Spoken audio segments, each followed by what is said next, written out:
We're not here to make up the numbers. This team was put together with a clear purpose to get this club back to where it belongs. Promotion is not the end, it's the beginning. The fans deserve a team that fights, that never gives in, and that aims high. And that's exactly what they're going to get. Oh, yes, Frankie. Shivers running through my spine right now. I'd run through a brick wall for that man. For me, That was pardon? for me, Not for you, Frankie. Never for all you. right. Never for you. Never for you because you could never come up with words as stirring No. and as powerful and as meaningful as that. That was Ron Saunders, Aston Villa manager, ahead of Villa's promotion in 1975. Incredible stuff. Incredible manager he was, of course. Ron Saunders, manager at the pinnacle of our history when we won the European Cup in 1982. But we're not there yet in this, the second episode in the history of Aston Villa. The first one, of course, was from our beginnings in 1874 through to the outbreak of the Second World War in 1939. This episode takes us from the end of the Second World War in 1945 through to the early 80s, just before that night in Rotterdam. So this is the big build up to the biggest night in Aston Villa's history. So Frankie, once again, are you sitting comfortably and are you ready for part two of a history of Aston Villa? I am buzzing. I mean, in the last episode, I found out that, there was the worship of Wesley, our former striker, and Ben Mee was the Antichrist in That's that right. religion. Beelzebub, I think they call him. But I'm looking forward to finding out what other, facts we find out in these coming years. Of course, absolutely. So let's start where we left off last time. 1939 through to 1945, the world is at war. Total focus, of course, on teaching Hitler a little lesson. Yeah, Um, Understandably. yeah. Take that. Football League, take that. Football League is suspended in 1939, literally days after the season begins. And competitions like the First Division and the FA Cup are replaced by regional wartime leagues. So they're still playing football through the war, Frankie. Right. That's still going on. Hitler Didn't can't know take that. that away from us. No. But they are sort of changed quite a lot. So during this time, as I said, it becomes regional. We're not playing teams in the north or south. We are playing in the Midland regional competition, along with our local rivals like Birmingham City, West Brom, Wolves. That's what we're getting involved in. And like in the First World War, players are off and involved in the war effort. Remember Harry Hampton in World War One? We've still got Yep. players that are fighting in World War Two. So Villa and other clubs use guest players to fill their squads. And these are like mercenaries, these are guns for hire, Frankie, and they'll cover various teams when needed. So these are like loans, like that would last like a few weeks. So you'd Right. have a player that would like fill in for Birmingham City for a couple of weeks. Then he'd go and play for Villa, go and play for Wolves. They'd tend to stay locally for obvious reasons, but it's a bit of a random way to play football No essentially. So loyalty at all. no loyalty. Loyalty's gone at this point, That's Frankie. it, innit? Loyalty is gone. Loyalty's dead. Who do you serve? Do you serve your country or Aston Villa? That's a tough one, isn't it? Who would you pick? Aston Villa, obviously. Of course, absolutely. I would be this guest player. I'd be guest player Yeah. that would refuse to play for any other club but Aston Villa. Yeah. Wolves are calling me up. They're saying we need you on Saturday. I'm like, no, no, no, no, no. If they if Not if gonna they happen. if they told me that I was playing for Birmingham City, I'll be straight over the channel, storming the beaches at Normandy instead. Like, You'd like it's like Dunkirk, St Andrews. Which one are you yeah. going for? Oh, I don't know which is worse here, but yeah. Yeah, it's a tough one. Yeah. So that yeah, this is all going on Christopher during the Nolan will second. make a movie about it one day. Well, absolutely. After the Odyssey, I think he's working on that one. That's his next Yeah, film. yeah. Um, so obviously the war ends in 1945. Hitler gets a right licking, Yeah. as they might say back then. Take that, you Um, dickhead. yeah, yeah. I think Churchill said that. Yeah. Um, Yeah. one of his lesser known quotes that doesn't Yeah. make it onto the posters. Yeah. I'm sure I read it on a statue underneath. It was like, Yeah, he's given like you can imagine the poster. He's given the V sign, and at the bottom it says "Take that, you dickhead." yeah. It's on loads of mugs. Directed at Hitler. Yeah, yeah, exactly. Yeah. Um, so Nice and inevitably, concise. Sums it up. Yeah, yes, nice and concise. Yeah, none of this sort of like wordy spiel stuff that he comes no, out with. Take that, you dickhead. yeah, So obviously the war entered 45. First thing people think of, let's get the footy back on. yeah. Of Everybody's course. desperate to get back to playing football. I suppose a modern day comparison would be like during COVID. Hmm. There is this kind of season of transition, like when the crowds were slowly phased back post COVID. Something similar that happened in 1945 is Villa play in this transitional league called the Football League South. That's just for one season. Yeah, It's very random, but it's kind of like greasing the gears to get back to what we all know and love. So there's one season of that, and then finally, the old tried and trusted Football League First Division officially resumes for the 1946-47 season. And Villa, through the rest of the 40s, they're just kind of doggy paddling at this point. It's kind of yeah. what happened in the 1920s with Villa. They're finishing the lower mid-table positions again under a Scottish manager. His name is Alex Massey. He's known for being a bit of a disciplinarian with kind of quite rigid tactics, kind of no nonsense stuff. And what he's serving up isn't great on the eye. It's like Right, Alex McLeish. right. Alex McLeish, Alex Massey, sounds the same, Scottish. Yeah. Um, you know, It's probably around this time as well that my granddad moved over from Ireland to Aston and started going to football games. So that would have been the first manager he probably saw in the sort of late 40s so after he's watching whatever this this bilge drudgery was. Alex Massey is But serving you'd up. have had like 100,000 stadiums as well, like, and Well, yeah, think about that coming from absolutely. rural Roscommon in the centre of Ireland, where to this day there's actually pretty few people. To see a Yeah, mass of people like that in a stadium must have been absolutely breathtaking, really, and for everybody yeah. back then, yeah, like 100,000 sort of attendance is just wild to think about. Totally. I mean, yeah, you're absolutely right. I mean, after the war and after everything the country's gone through, what people have gone through, having football again must have been a massive buzz. And then you come to Villa Park and watching Alex Massey dead ball football. It's like bring back the Zeppelins. Come on. Well, don't think Maybe we were flying Zeppelins feel back then, something but again, but it's yeah, exactly. Yeah, bring back the Blitz. yeah, So Massey doesn't last too long. In comes George Martin, not the Game of Thrones author, yeah, different George Martin. Partway through the 49-1950 season, so he's tasked with a bit of a rebuild job. Out with the aging, disjointed post-war team, in with a new, youthful squad of players, and this is where we see the emergence of players like Johnny Dixon and Peter McParland. yeah, However, as what often happens with a club that's going through transition, particularly with younger players coming through, it's taking time to pay dividends. So Villa are still finishing 12th, 15th, that sort of thing. yeah. Martin says, sod this. He leaves in 1953. He's not prepared to stick it out. And Eric Goes off to Houghton right, comes. goes off to He right goes, Game of Thrones. yeah, yeah, absolutely, yeah. Goes on to bigger and better things. And in comes Eric Houghton, who's a bit of a Villa legend. He won the FA Cup as a player for Villa. Mhm.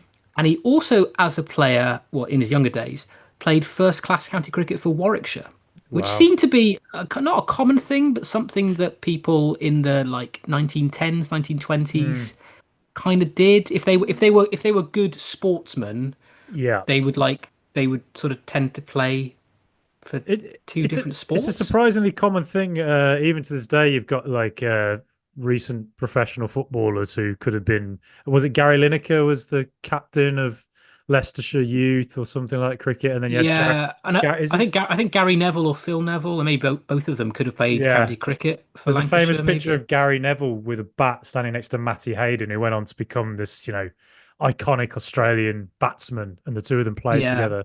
In fact, Um, I was watching Wimbledon this afternoon, and I can't remember what the match was. It was involving an Italian player, and someone said that he was actually like he played for Torino as a youth player. Like yeah, he was right. a youth player at Yeah, Torino, but then he had to choose between. He was obviously clearly good at tennis and football, yeah, and he had to choose, and he chose tennis. So yeah. The thing is, back then you didn't have to make a choice. I yeah, guess you just yeah. could do both, which is what Eric Houghton did when he was when he was younger and fitter, but he's manager now. It's 1953, and he is the one who goes on to win the FA Cup as a manager. He does it as a player. He does it for Villa as a manager, of course, in 1957. Famously, the last time we Yes. have won it. Oh, thought it was Um, coming this year, but not to be. yeah, yeah, Yeah. exactly. I thought the spirit of Eric Houghton would have seen us through, but sadly not. That match was. I mean, you might know this, Frankie. Other Villa supporters might know about this game because, as I say, it was the last time that we won it. It was 2-1 against Man United, and this was the Man United of the Busby Babes, and it's literally the season before the Munich air crash. And Oh, God. sadly, in How, fact, how sad. six of the 11 United players who took to the pitch against Villa in 57 would go on to die in Oh, God. Munich, What a which is disaster. very That. sad. Terrible. Terrible. But the match itself is interesting for a number of reasons. So Ray Wood, he's the United goalkeeper. He collides with Peter McParland after Yeah. 6 minutes. He's knocked out with a broken cheekbone. I mean, he's really in bits here. He goes off. Jackie Banchflower, the United midfielder, goes in goal. Right. And then after a period of time, Wood goes back on the pitch playing outfield. I mean, I don't know in what capacity. He's Wow. clearly, he must be in absolute pieces, but he's still just on the field Imagine if the as first thing he just, has to do is win a 50-50 header. Like, oh, oh God, no. with concussion and a broken cheekbone. Crikey, yeah. Well, I mean, this is around the same time as that famous incident with that Man City goalkeeper Bert Trautmann, who broke his neck. Mm. Do you remember this? Yeah, yeah, yeah. This is But in the I, 50s. So Bert Trautmann, I'm steering away from Villa history here, but Bert Trautmann was a Man City goalkeeper who was a former POW. He fought for the Germans in the Second World War, was captured, was a POW in England, and then just stayed in England and then became a goalkeeper for Man City. And then at some point during the match, again, maybe like a 50-50, he broke his neck, but stayed on. And there's this, and City won the game. And there's this famous picture of the City players celebrating, and he's there wincing, holding his neck.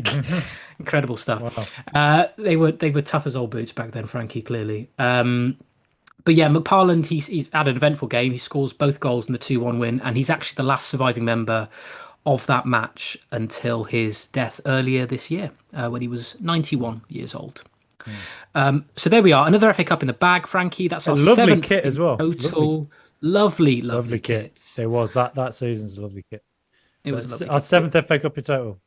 That was our seventh FA Cup, seventh and last. But again, our league form isn't so hot. In 58-59, so this is the season after we win the FA Cup, we're relegated again. So the first time since the 30s we've gone down. But we do return at the first time of asking, winning Division 2 and scoring 100 goals in the process under new manager Joe Mercer. Now, Joe Mercer is a manager that becomes extremely famous later on in his career with Man City, where he wins. I think if you ask any Man City fan who knows anything about their history, Joe Mercer is like an absolute icon for them.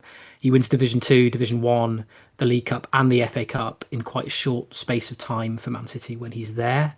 But this is just before that time, and he's he's cutting his teeth with us, but is successful with us. He wins the Division 2 title, as I say, Mhm. and we finished 10th in our first season back in Division 1.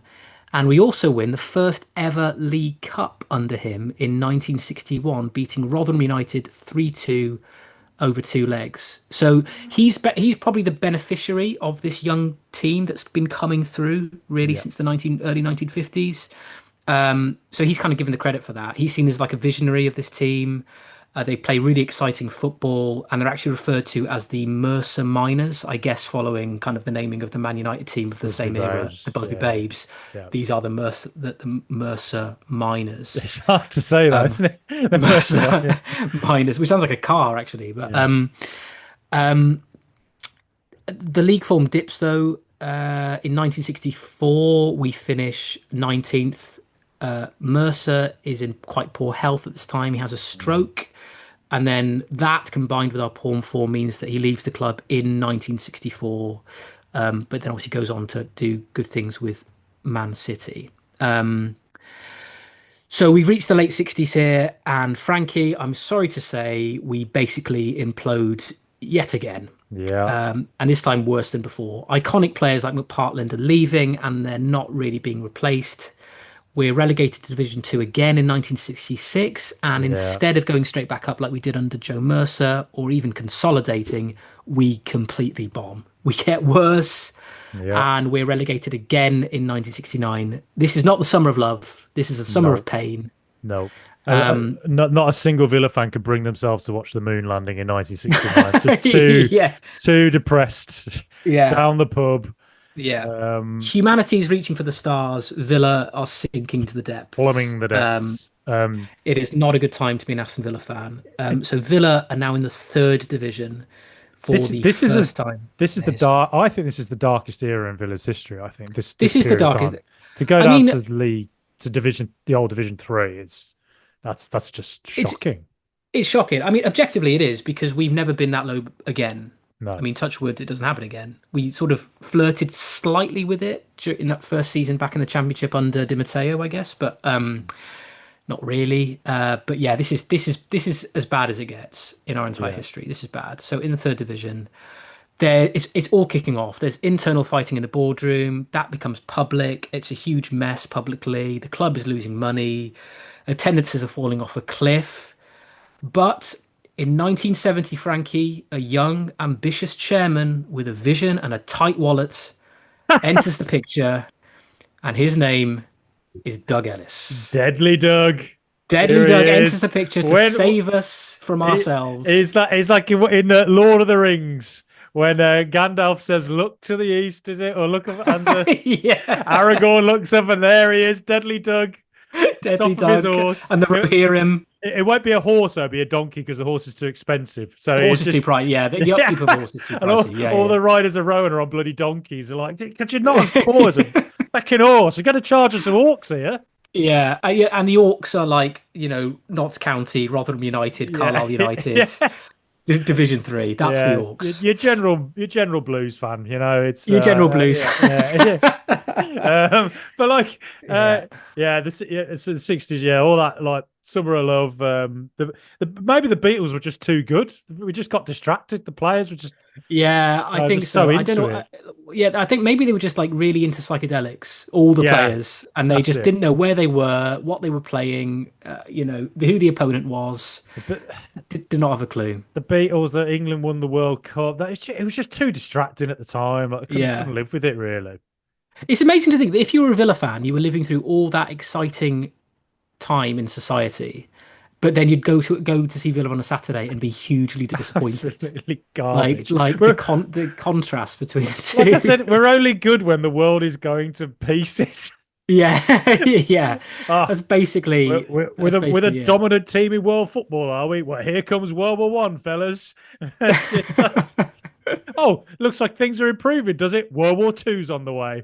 Yeah, we Yeah. just can't hack it. We No. cannot hack it. So Doug Ellis, he arrives in 1970. So we're in Division 3.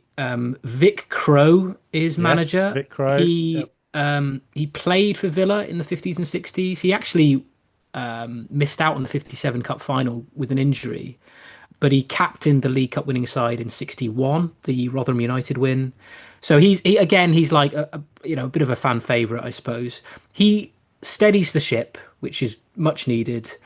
And then they storm Division 3 in 71. They win it with 70 points.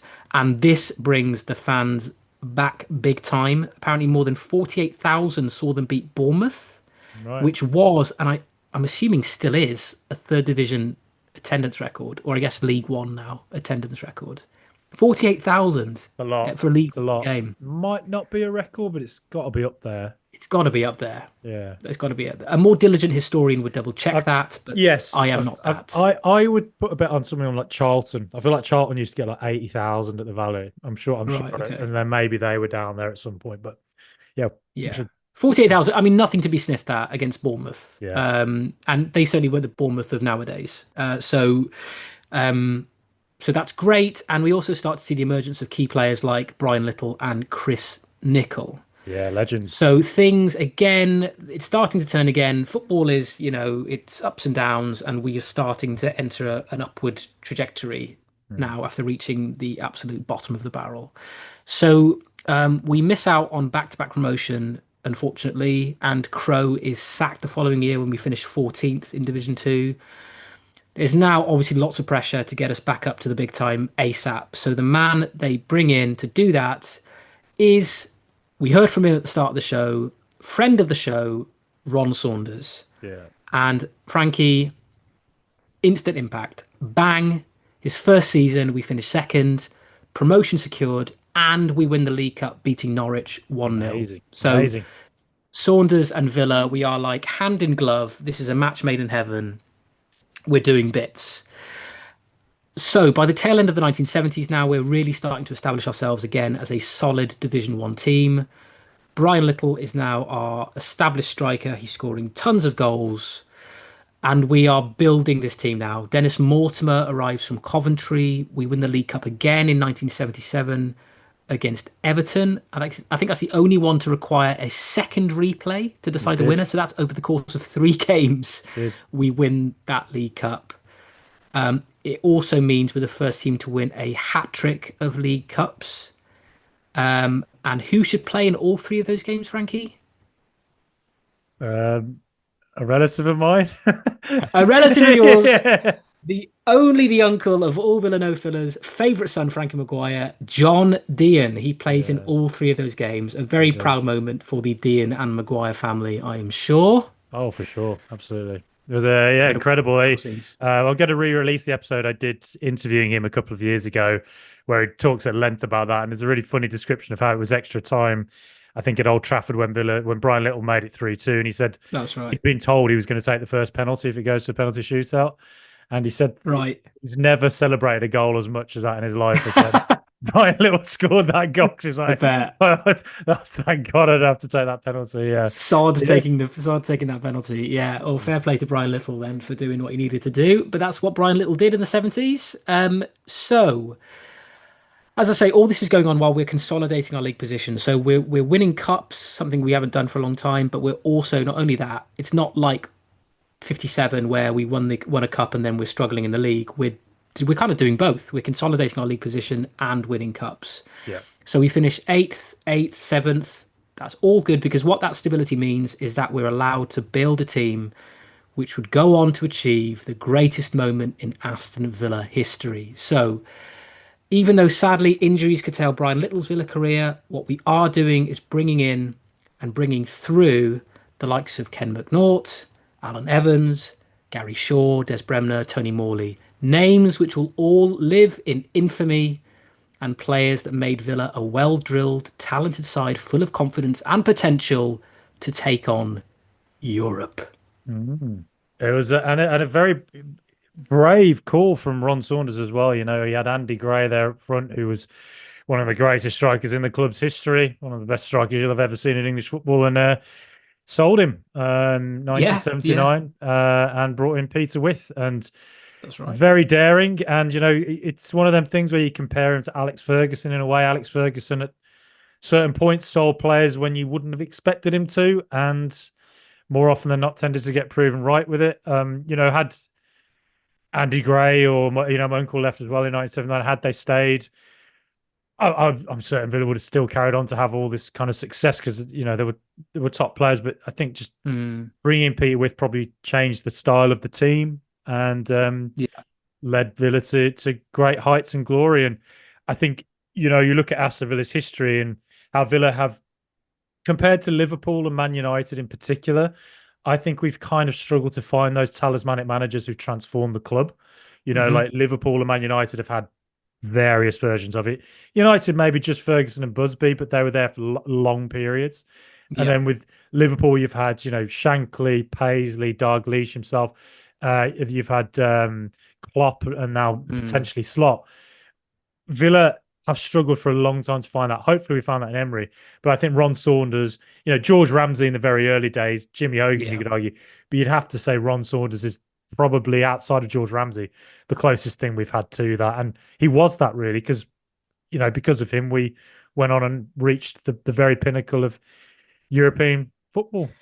Yeah, and as you say, there was that longevity with Saunders because he came in 75 and he stayed until 82, which is like, you know, maybe that was an average length of time for a manager back then, but obviously by today's standards, that's a very long time to build a club. I think they did have patience in managers more back then. They let them attempt to build squads, and obviously Saunders was doing this over a period of time through the mid 70s and the late 70s into the early 80s, where he was making these big bold decisions in terms of letting players go, but also making bold decisions and ultimately correct decisions in terms of bringing players in that fit with his style, fit with his philosophy, and it created a squad unity, which is so important. You know, we've said this before about, you know, squad unity and that being and team spirit being, you know, so vital to achieving what you want as a team. And that's what he did. So there we are. That is Aston Villa history. The second part concluded from 1945 through to Also, one thing I have to mention about Ron Saunders. Have you ever seen yeah. a video of him in the 70s at training with his top off? No, I have. Extraordinary physique. The Oh man yeah, was like a little superhuman. Unbelievable. yeah. Go try and find a video. I remember seeing it and being like, bloody hell. Didn't know people were built like that in the Ripped. 70s. Absolutely, Yeah. man. I mean, David Hasselhoff would watch that and put his shirt back on. He'd be like, no, mate, I ain't running along the beach to save anybody looking at Ron Saunders. Gee whiz. I mean, he is a Hank. very 70s looking man. Yes. Because no one had a hair transplant back then, obviously. So he's got this sort of like, you know, Yeah. he looked sort of old before his time, perhaps. But Istanbul sort of had not old yet perfected the hair replacement therapy. yeah, no, that wasn't the place to go back then. No. But yeah, no, he looks like a very 70s, 80s individual. Yeah. And I will be talking about Ron Saunders a little bit more. Well, I will be because we'll be discussing Rotterdam in the next episode. Mhm. So that is that for now. And yeah, as I say, Frankie, that's only part two. Please do tune in, everyone, to part three. That's the final episode in this series where we talk about Aston Villa from the 1980s through to pretty much the present day.